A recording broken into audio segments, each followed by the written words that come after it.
Emotion plays a significant role in our pathway, whatever pathway we choose. It can create obstacles, it can create opportunities. One of the biggest challenges, though, is getting stuck in emotion. And what I've found is that one of the most impactful ways to get unstuck is to find support. So, we're going to talk about your pathway support, what that means, and more on episode 787 of today's Antidote. Stay tuned for today's Antidote, brought to you by the Renegade Success Network. Today's Antidote features a healthy dose of thought-provoking insights and information for business owners, entrepreneurs, leaders, and nonprofit professionals. Each day since March of 2020, this program has offered that one thing to help you continue on your own unique pathway to success. And now, Renegades, we bring you Bob Graham and Tom Brush. Good morning, Bob. How are you? I'm good. And I got to say, Tom, part of the magic I do while that intro is playing is I go to Facebook and do some forwarding of things. And I have to go to your page. There is a just gorgeous photo of you and Liz on your page. I mean, it is just breathtaking. What is it of? I'm trying to even think of what it's from your son's wedding, I believe. Oh, from Keegan's wedding. Yes, your wife could not look better. Now you, no, you both look great. That's a really nice photo. You should post it in the group so people can see it. Okay. Yeah. Well, are we walking down the aisle together, or what are we doing? Yes, it's walking down the aisle together. Okay. Holding hands. You look very happy to be there. Just the proud father and the proud mother. Definitely, we're that. That's no doubt. No doubt.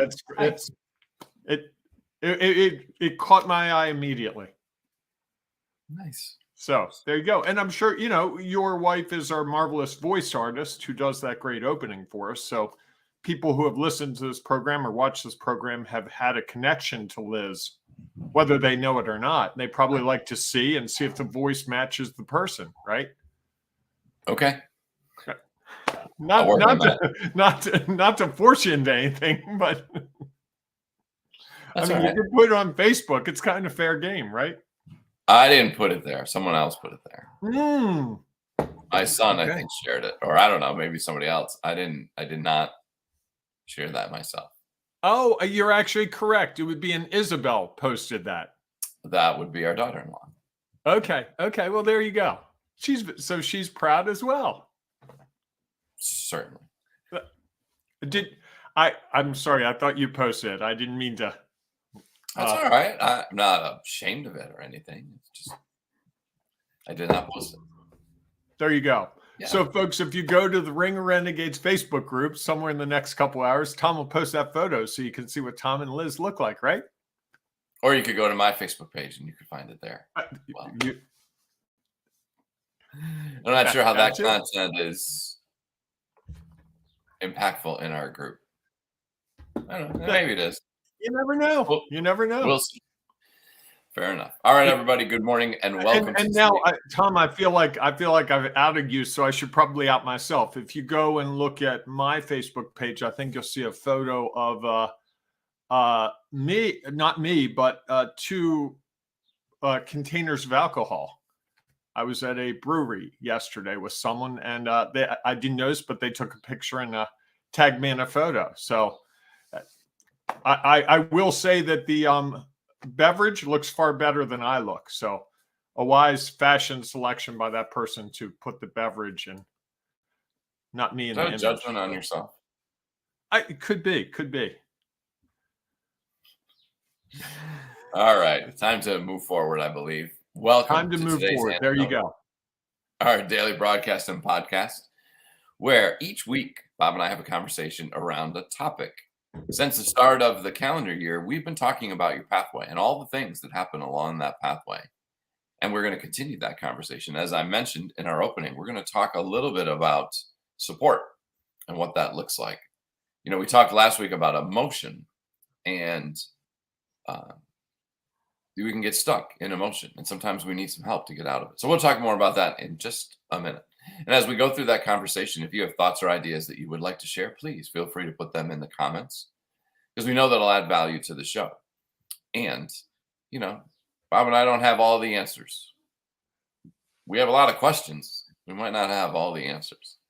And so we welcome your value, because we know it'll have an impact. And then at the end of that conversation, Bob and I will each offer our one thing, our today's antidote, that thing that we hope will help you figure out, if you're stuck and you're trying to find the support that you need, what that means and how it might help you figure out how to take that next step.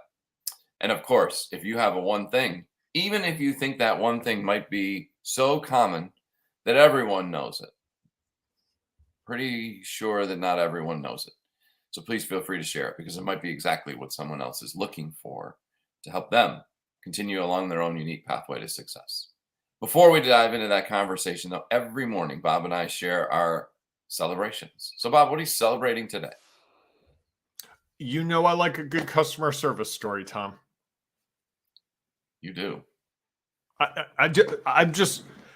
We're in a world now where people are always saying how poor customer service is. Correct? You hear that a lot. I hear that Not often for you. from people. All they do is not for me, but I do have occasionally a unfortunate experience, but I also have some great experiences. So I was at a store, a local store over the weekend, and there's a person there that I know that has helped me purchase things there a number of times. And when I was there Saturday, I went up to him and I said, "Hey, here's the situation. I'm trying to purchase this thing." And what I was doing was completely different than every other time I had been to see him. So some changes in my life and just altered how I was handling a situation. So he said, "Oh, well, that sounds great. And I'm not the best person to help you. Let me get someone." So usually that means you're going to get thrown into the den of wolves, and you're at square one. And he totally blew me off. What he did is he gave this person the perfect thumbnail sketch. So when they came up to me, they knew exactly what I was trying to do, how I was going to do it, and just moved the process along. It was like it was a perfect handoff. And it took all of 3 minutes for him to just update the person on who and what I was and how I wanted to proceed. And it was really effortless. And so often when the person says, "I can't help you because whatever, I've changed roles, I'm no longer what," it can be awkward and difficult. But this was really smooth and clean and just made me like this store even more. I would tell you the name of this store, but it's just better not to, for a variety of reasons. So we'll leave it there. But I want to thank Tim. He knows who he is. Tim knows what he is, and Aaron as well. So there you have it. That's my story. How about you, Tom? What do you celebrate today? Well, I gave you enough to understand the situation, right? I think so, yes. Okay. Yes. You might have, well, yes, you did. Okay. So my celebration is, so I officiate, as many people know, girls and women's lacrosse, and I had a college game this weekend. And it was a close, competitive game. Final score, I think, was 12-10, although it was 10-10 with like 5 minutes to go in the game or 4 minutes to go in the game. And throughout the game, there were interesting situations, challenges, calls that were made. And, and anytime a call is made, half of the people are going to appreciate it and the other half are not going to likely appreciate it. And so they, coaches had questions and fans were doing whatever.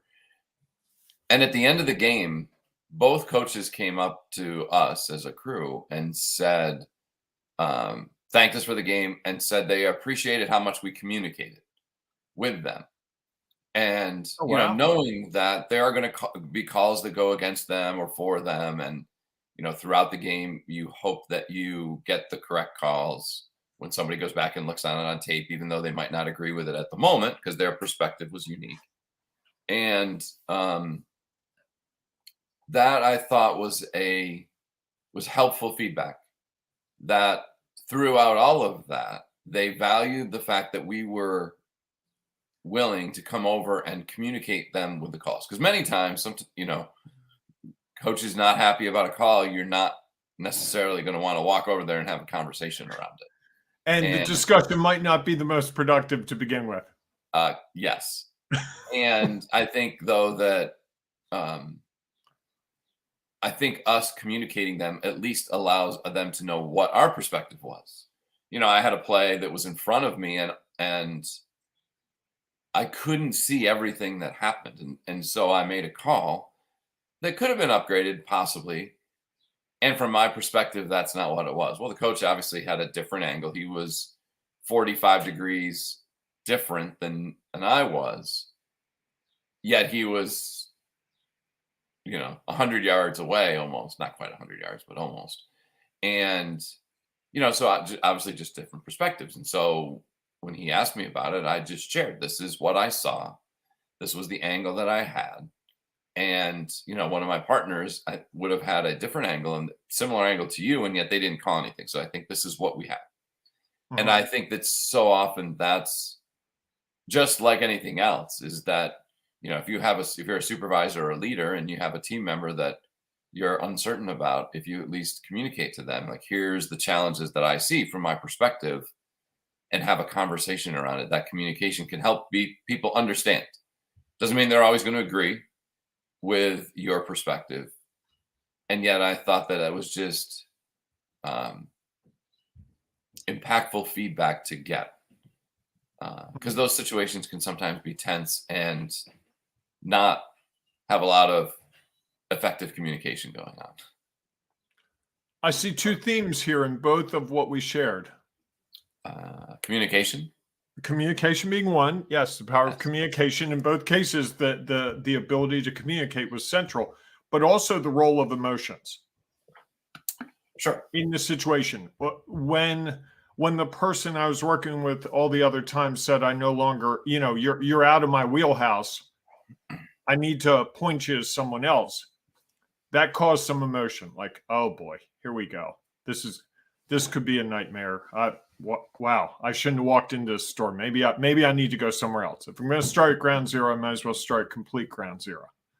And they handled it through communication, and my emotion went down because they handled it so effectively. And it sounds like what those coaches were saying after the game was their emotions were managed through the discussions along the way. So rather than letting their frustration over a call bubble up in the first half of the game, they play quarters, don't they? Quarters. No, they play Quarters. quarters. College. Okay. In the first quarter, and by the end of the game, they're just really upset because they don't understand what happened. You were communicating with them so they could understand that. So it subsided. And I think that's part of the whole idea of getting support around our emotions, right? Sure. Is to get to that place where the emotions are not ruling us. That's really what, to me, support around emotions comes down to, is finding a way to recognize those emotions and support them in the sense that, okay, yeah, you know what? You have a reason to be upset about that. Yeah, okay. Or, yeah, that's a disappointment. I was with someone over the weekend, and his daughter didn't get into the college of her choice. And they were talking about the disappointment of that. That's reasonable, Sure. and she applied to other schools. I'm sure there are other schools. It doesn't mean that she's a bad student. Doesn't mean that support around that, just because they were kind of expecting something. Mhm. And when our expectations don't get met, that's usually when our emotions bubble up the most, right? Certainly. Oh, I thought that I would send this email to 552 of my closest friends, and 551 of them would buy something from me. How dare they not do that? They must not be my friends. Wow, I can't believe this. I guess no one reads their email anymore. I can't believe that I sent that email at 2:00 today, and by 2:15, I didn't sell all my product. And then as we go, I think that emotion builds and builds. 215, why isn't anyone buying from me? 220, why isn't anyone buying from me? 230, would someone check? Did you get that? You call your friend. Did you get an email from me in the last 15 minutes? They go, yeah, I did. But you didn't buy anything. And I've got kids and childcare and all these other things that are affecting. And oh, by the way, I don't need the product you're selling. And the emotion around that we have those expectations. I think really what we're getting at this week and today especially is the support along our pathway with regard to our emotions is figuring out ways to lessen their effect overall, correct? Yes. Or would you say manage the effect? Lessen that, I don't know. You can lessen if you're disappointed, you're disappointed. You can't really lessen that. Yeah, I think it's a little bit of manage it and try to understand it differently. Okay, I like that. That's good. That's what I was searching for. That's the phrase. Understand it differently. It's great. Because so often we can't. When you're in that emotional state, it's hard to. All you can see is what you saw from your perspective and why that elicited the emotional response it did. And then it's figuring out how do you manage it and think about moving forward. And we talked a little bit about this last week. And I think we even said this on the air. I think maybe I said it off the air. Is that when I'm on the field, like one of the ways I try to manage it is I try to acknowledge if there was some call that I made or didn't make that I might have done differently as I had more time to process it. And that I've developed this sort of system to acknowledge it and then move on from it. And I think that that's, part of what this is not, that the whole idea of support is allows you to differently understand what's going on. And typically from someone or something that's outside of the situation. And so that the emotion isn't as overwhelming as it could be. In my situation, if a coach doesn't like a call and they turn to their assistant coach who has a similar perspective, they're likely just going to get support and be like, yeah, that was the incorrect call. And because they're not really objective and they have their perspective is a little clouded by the fact that it was for or against their team. And, so having someone else who's a little bit outside of that or something else like videotape that might allow you to be like, it wasn't what I thought I saw. It was something different. And I think it's that type of, support that we're talking about is how do you not get stuck in those emotions, which usually leads you to just be continually frustrated and sometimes to the point of where you just give up. So let me see if I can crystallize that a little bit. When we're usually, and just as you were speaking, it kind of came to me, when we are in our emotions, we tend to have one perspective. Yes. They were wrong. It should have gone this way. We have an expectation and it's not met. And so we really need to gather support so that we can start to see other perspectives around that. So when I tell you something before the program that's frustrating me and you go, well, okay, I get it. Yeah, but what about? Or did you think about this?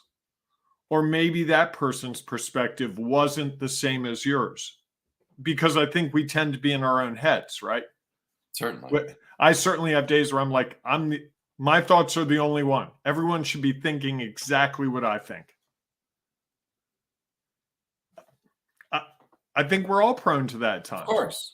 Because we only have one perspective that we can bring to the situation. Now, I can suggest other perspectives, but it's different when I say, well, this could be what they were thinking. This could be what was going on. This could be it. But when you had to explain to the coach, hey, this is the angle I had. You had this angle. It's a very simple, it's the same situation when we're in our emotions, right? Your emotional trigger was X because they used a word that since you were 4 years old, you've heard that word. And when that word was said, you immediately went into a certain posture. Here you are older, and the person's like, I didn't even know that word resonated. I just used it. You're adding all this meaning to this word, and I didn't even know. I just used the word. Or I thought that word, to me, that word means this. And that's where we come back to the communication, right? So much of this is really around the communication, and gathering the support to me a lot is just broadening the communication, because if I'm communicating with just myself in my head, it's a single track. And it's usually the same track over and over and over. I see the world my way. And when other perspectives come to play, it changes that perspective in my head. The one track, it's just like if you play a song, you play just the guitar, it's different than when you add drums and you add bass and you add harmonies. And suddenly you go from Bob in his apartment to Simon and Garfunkel. For you younger people, you're going, who are they? Really weird names, but look them up. It's worth it. But suddenly you have this beautiful piece of music that's very robust in a way that me just playing my guitar and singing doesn't have it. And I think that's the other way to look at the support. The support is that symphony, that broadening of the music, so that it doesn't sound like me sitting strumming my guitar. I see we have a comment from Edward. Always has great insights. If your emotions are not grounded, you can fly off anywhere. Peace be with you. Ooh. Sure. I have days when my emotions are not well grounded. Really? Yes. Working on that. That's it. Okay. I think we're all working on that. It's because I think we all go through that. It's, it's part of, and I think we've sort of talked about this and weaved this through our last few weeks, is that emotion is always going to play a part. Is that we're human and we're going to have emotional reactions to things, and others are going to have emotional reactions to things. And then it's just a matter of, do we get stuck in that emotion? I see it all the time on the field, especially from fans. You make one call that they disagree with and they can't let it go. And then it just snowballs into every call that you make seems like it's against them, and that you're a terrible official, and I'm like, okay. And they just are going to live in that world and likely talk about it with others, and others who have a similar perspective. Oh yeah, those calls were always going against our team, are not the ones that you might want to talk to. You might want to talk to the other team or somebody who's a neutral observer who's just like, maybe, and here's another way to look at it. I think we can always let emotion run away. I was at my alma mater, was playing in the NCAA Division III basketball tournament this weekend at Hopkins. So I got a chance to go down and watch them on Sunday. And Hamilton College. Hamilton College. In which tournament was this? Not the Division III men's basketball tournament. Which one? The NCAA Division III men's basketball tournament. Okay, I thought there was so is Division III not their division within Division III? This was it's not their conference. No, they are in the national. Okay, I'm sorry. I was thinking conference. Go ahead. So we're talking the big tournament for them. For them, yes, the big tournament, the biggest tournament they can be in.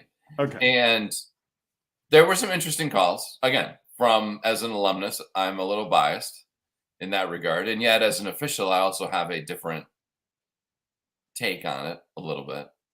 And I think if you asked a lot of people in that game, their initial reaction would be that the officials made calls that cost them the game. And watching it from a different perspective, my feeling was like they had about 5 minutes where their offensive sets were quick, took quick shots, didn't really give their offense a chance to set up. So they never really had a chance at an offensive rebound. And then at the end of the game, they missed a ton of free throws. And Hamilton lost to Loyola. They ended up losing, correct. And I think that there's lots of ways you could look at that, as you could, and I think for some, especially the parents, and a few fans whose perspective is they were all going against us. And you're in a group, and so you keep talking about it, and you just keep reinforcing this idea, that this perspective that it was the officials' fault. And sometimes I think it has other perspectives, or time, because time sometimes changes the results, not the results of the game, just the results of our perspective on it. That they might look and see that, yeah, there were some things the team could have done differently that had probably as much of an impact, if not more, than the officials had on the game. And I think it's just, because those things are emotional, just like a lot of things that we do. If you don't have a sale and you're expecting the sale, and you're questioning all the things that happen because of the emotion around not getting a sale, then it's going to be very difficult for you to find that other perspective, unless you have either a system or a strategy to do that. And typically people look at what is the support they have that helps them identify, or gets them into those systems and strategies that they're struggling to get to because of the emotional response they have. Or the support you have reinforces that perspective you have at exclusion of other perspectives. The networking group that you go to, and the economy is horrible. It's just really bad. No one's buying now. It's just, you're not going to be able to sell now. It's really bad. Versus, or the team at work, where everyone grouses about the weekly meeting at lunch, and it's the same people complaining about the same things about the boss every day, without looking at the fact that, that boss got you a really nice raise when no other department got raises, and that boss preserved your office space when other departments were moving to less expensive locations. We tend to flock to the people that reinforce that perspective that we have, because hearing other perspectives can often cause us to question, well, Sure. Oh, maybe so I think that's part of this as well. And getting support that brings other perspectives to the fore. Not saying they're always right, but at least having the discussion around them. One of the things I think you do really well for me is you give me other perspectives. And they're not always what you believe. I think often they're not what you believe, but hey, have you ever considered this? It's not about you and you imposing your perspective on me.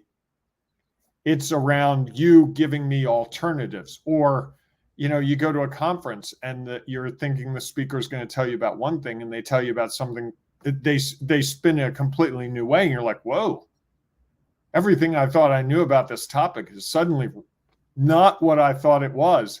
I need to reassess. I think that's how we grow as leaders and business owners, is by having perspectives come into our day that challenge us. Because if we're constantly hearing the same thing, you're not growing. Sure. It's just reinforcing. I would not be where I am today if everyone told me the same thing that they told me 30 years ago. Because, 35 years ago, newspapers, great field to get into. It's going to take off. Not so much. Glad some people had different perspectives on that, because Yes, indeed. here we are doing this. And back in 1987, 1988, this wasn't a possibility. Correct. I see Edward's got another comment for us, jumping in. There it goes.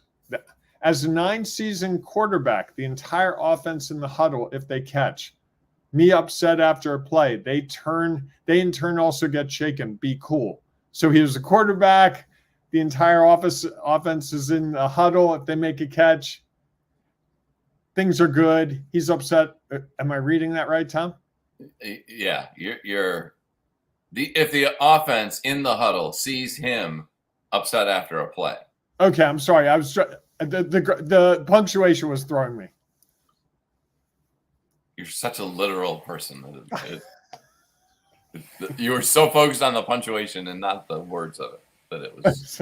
Sorry, Edward. So do you have your one thing, Thank Bob? you for giving me another perspective, Tom, on that one. Certainly. My pleasure. Well, I think it's really simple. What support on our pathway means is whether or not we're going to move towards what we're trying to achieve more efficiently or less efficiently. When I get stuck in my emotions, I get stuck. It slows everything down. It often stops everything. And then I've got to restart it.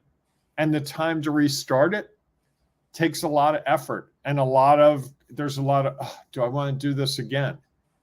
And I think having people around me that keep me grounded in understanding different perspectives and not getting stuck in my own head and my own emotions really helps me achieve a lot more in a shorter amount of time. What about you? So I think mine is along those lines. And it was something, as you started talking near the end of the show, I was rethinking about what the topic title is.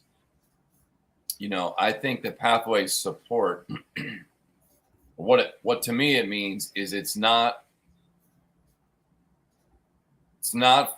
surrounding yourself with people who are going to, what we might typically think of as the definition of support is, be there to pat you on the back, be there to tell you everything's okay, be there to, that is a type of support. And yet I think on your pathway, that support, I think, sometimes just helps you keep stuck in one side or the other. If you are frustrated, they're trying to help you see that, oh no, everything's going to be okay. And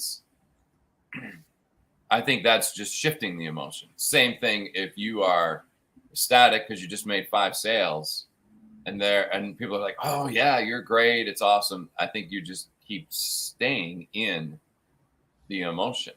And I think when we get stuck in the emotion, it's hard. I think the support that I think is really valuable, and this is what it means, is those people who are able to help you get out of whatever emotional state you're in, figure out how to learn from what just happened, and then how that leads to whatever the next step might be. So I think the support is not to just give them what they need, what they think they need, or what we think they want to hear.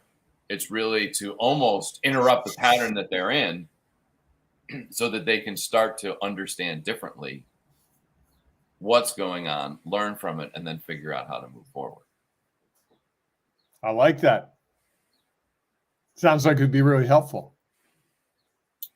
Well, I think it just helps us get out of, I just think the longer we languish in emotion,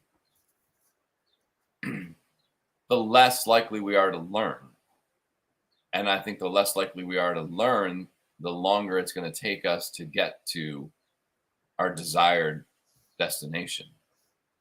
And, I think those pieces of it are hard, especially with emotion, when it comes to emotion, because it can be so powerful. And surrounded with people who have a similar perspective, it only enhances that power. If all you're doing is talking about your emotional response to what just happened and not, let's take a look at it from a different perspective. That's pretty good. Wow. I got a lot to chew on out of that last 5 minutes. There you go. Thank you. You changed my perspective on some things. I have to reassess.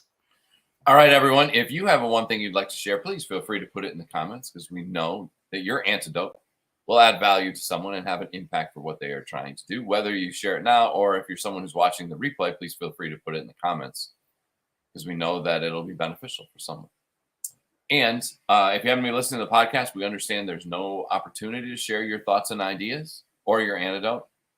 So please feel free to join us inside our Ring of Renegades Facebook group, where you can share it there. And I think where there's a community, and we'll talk more about the support of a community later on in the month, but you can share your thoughts and ideas there.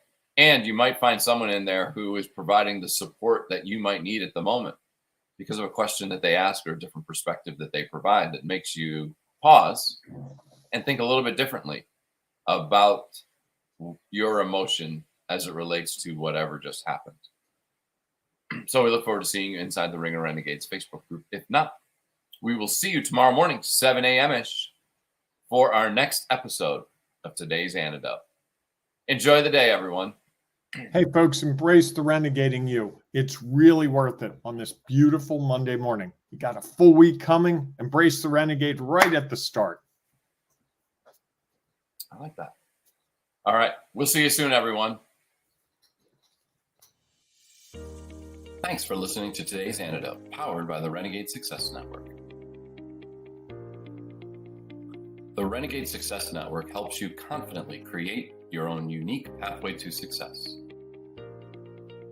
To learn more about the Renegade Success Network and how you can take your next step, follow us on Twitter, connect on LinkedIn, or join the Ring of Renegades Facebook group. For full details on how you can join our community, go to renegadesuccessnetwork.com. Embrace the renegade in you.